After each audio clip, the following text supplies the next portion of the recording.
Hey guys, welcome back to Elevate Your Soul.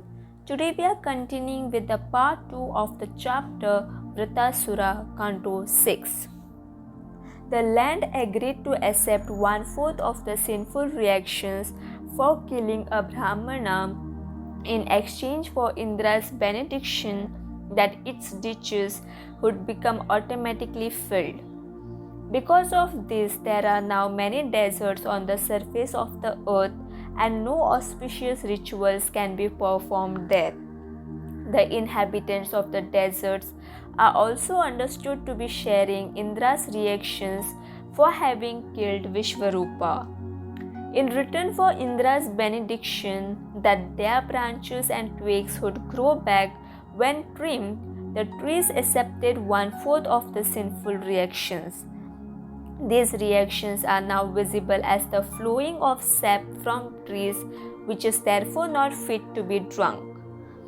In return for Indra's benediction that they could enjoy lusty desires continuously, women accepted 1/4 of his sinful reactions. As a result, they menstruate every month and thus are untouchable during this period. In return for Indra's benediction, that it would increase the volume of other substances when mixed, water accepted 1/4 of the sinful reactions. For this reason, there are bubbles and foam in water, and so this should be carefully avoided. Twasta became enraged upon hearing of his son's death, and so he performed a particular ritual for the purpose of killing Indra. While offering oblations, Twasta commanded, "O enemy of Indra, flourish to kill your foe without delay." However, instead of pronouncing the intended word Indra Shatru, which means enemy of Indra, Twasta mistakenly said Indra Shatru, making the A long so that the meaning was changed to Indra, who is an enemy.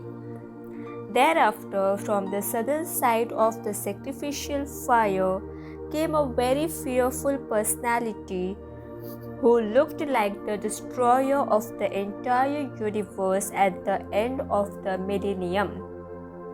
Like arrows released in the 4 directions, the demon's body rapidly grew day by day. He was gigantic and blackish, so that he looked like a burnt hill, and he was lustrous like an array of clouds brightened by the late afternoon sun. The demon's hair, beard, and mustache were the color of molten copper, and his eyes were as piercing as the midday sun. He appeared to be holding the 3 worlds on the points of his blazing trident, and while dancing and shouting with a loud voice, he made the entire surface of the earth tremble. As he yawned again and again, he seemed to be trying to swallow up the entire sky, for his mouth was as deep as a cave. He appeared to be licking up the stars in the sky with his tongue and eating the entire universe with his long, sharp teeth. All those who happened to see this gigantic demon ran here and there in all directions, having lost their senses due to fear. Since this son of Twasta covered all of the planetary systems, he was given the name Vrtra, one who covers everything. The army of the demigods, led by King Indra, charged at Vrtrāsura, but whatever weapons they released were easily swallowed by the great demon. Astonished and disappointed, the demigods lost all their strength and enthusiasm, and thus became afraid for their very lives. After assembling, the demigods took shelter of the Supreme Personality of Godhead, and they offered their prayers as follows. All of us are very afraid that the time factor will end our existence, but because time is afraid of the Supreme Personality of Godhead, let us now take shelter of Him, for He alone can give us all protection. Anyone that desires to be protected by someone else is certainly a great fool. His hope is something like the hope of someone that tries to cross the sea by holding onto a dog's tail. The Supreme Personality of Godhead is always situated before us as Paramatma, but we cannot see His form because of considering ourselves to be separate and independent gods. Let us now take shelter of that Supreme Lord, for we are confident that He will give us protection. After hearing the demigods' prayers, the Supreme Lord first manifested Himself within their hearts, and then He appeared visibly before them.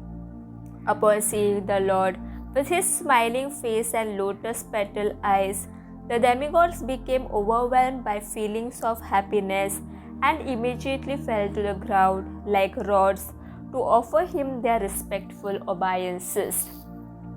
After slowly rising up, the demigods endeavored to please the Lord by offering the following prayers. O Supreme Personality of Godhead, we offer our respectful obeisances unto You. Since we have all appeared after Your creation of this cosmic manifestation, Your activities are impossible for us to understand. Therefore, we have nothing to offer You but our humble obeisances. O Supreme Personality of Godhead, all seeming contradictions are reconciled in You. For there is no duality in Your constitutional position. A rope causes fear for a bewildered person who considers it to be a snake, but not for a person who knows it to be merely a rope. As the Supreme Soul in everyone's heart, You inspire fear or fearlessness according to one's intelligence, but in You, there is no such duality. O killer of the Madhu demon, incessant transcendental bliss flows in the minds of those who have even once tasted but a drop of the nectar from the ocean of Your glories. Such exalted devotees forget the tiny reflection of so-called material happiness produced from the material senses. O Lord, You are the soul and dear friend of such devotees who never need return to this material world. O Supremely Powerful One, You appear in Your forms as the various incarnations to punish the demons as soon as they become too powerful. We therefore pray that Your Lordship appear today as another incarnation, if You so desire to kill the great demon Vrtrāsura. We are all surrendered souls at Your lotus feet, and so please be sympathetic towards us. By Your love-filled glance, with its cool and pleasing smile of sympathy, and by the sweet nectar like words emanating from Your beautiful face, free us from the anxiety caused by this demon who pains the very cores of our hearts. O Lord, You are the complete whole and the knower of everything. Therefore, of what do we need to inform You? Being omniscient, You know very well why we have taken shelter of Your lotus feet, which are the only means for subduing all the tribulations of this material world. Being Sakama devotees that desire to enjoy material facilities, the demigods approach the Supreme Lord in the hopes of getting relief from their distress. But when Akama devotees fall into difficulty, they never disturb the Lord, but instead agree to suffer the consequences, considering them to be the results of their past mistakes. Being well aware of this distinction, the demigods apologized to the Lord for approaching him for protection. Still, the Supreme Lord was pleased with their sincere surrender, and he replied to them as follows: O best of intelligent demigods, by offering such prayers in full knowledge, one becomes fully purified and thus eligible for rendering pure devotional service in the liberated condition. Although it is true that there is nothing difficult to obtain for one with whom I am pleased, a pure devotee does not ask anything from me except the opportunity to engage in devotional service. Those who think that material assets are everything and are thus ignorant of the real goal of life are called kripanas, misers. Not only are such persons most foolish, but so are those who award them the fulfillment of their desires. A pure devotee will never tell such foolish persons to engage in fruitive work for the purpose of achieving material enjoyment, and so what to speak of helping him in such activities. Such a devotee is like an experienced physician who never encourages a patient to eat food that would be injurious to his health, even if he desires it.